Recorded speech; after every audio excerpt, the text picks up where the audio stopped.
कि जोड़िया बनल रहे दुल्हा दुल्हन के। हमारे जोगिंदर कुशवाहा जी समधी हैं, समधी हैं अनिल सर और जितने भी लाल बाबू जी और इस टीम के जितने भी सदस्य हैं सब समधी हैं।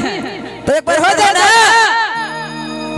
कि जोड़िया बनल रहे दुल्हा दुल्हन के, समधी समधीन के।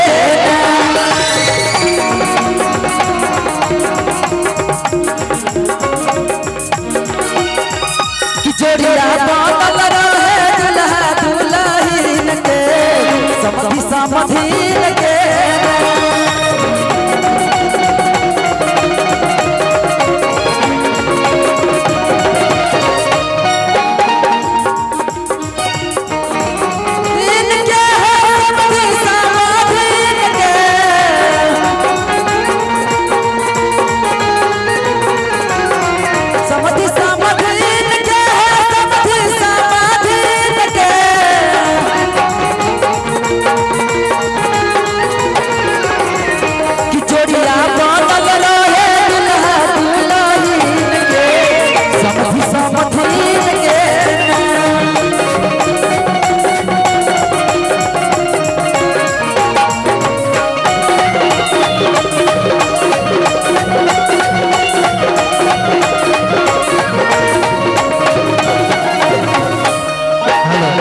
हेलो हेलो हेलो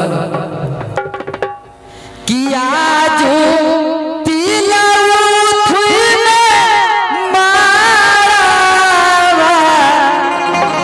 बड़ी सुहावन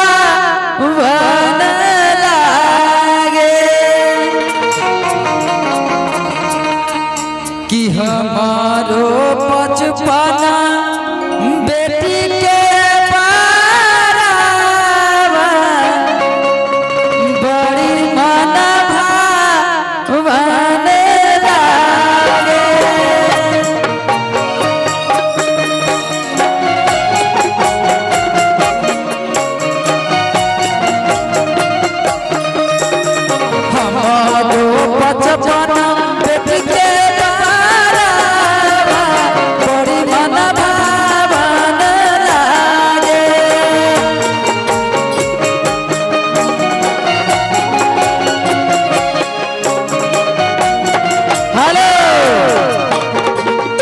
हेलो शिवपूजन जी, शिवपूजन जी, हमरा का नाम है कि ऐसे व्यक्ति अगर हर जिला में दू गो हो जाएंगे ना शिवपूजन जी तो दहेज खत्म।